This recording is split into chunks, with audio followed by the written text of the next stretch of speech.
मित्रांनो, आज इशू बाळ आपलं सावित्रीबाई फुले बनलेलं आहे आणि ती काही डायलॉग म्हणून दाखवणार आहे.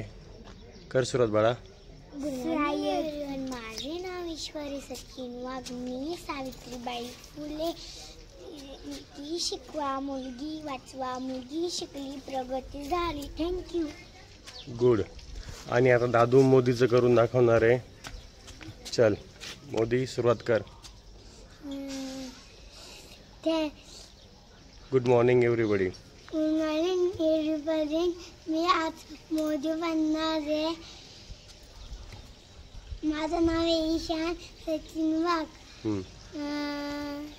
तीन. हा ना खांदुंदा नाही खांदुंदा. तर मित्रांनो, दादू मोदी बनलेला आहे आणि इशू सावित्रीबाई फुले बनलेली आहे. आज त्यांच्या शाळेमध्ये कॉम्पिटिशन आहे, तर ती शाळेत जात आहे. फुले नाचते. हां, सावित्रीबाई फुले नसते असं म्हणता की वेडा? त्या डायलॉग म्हणताय सावित्रीबाई फुलेचा, असं म्हणायचं.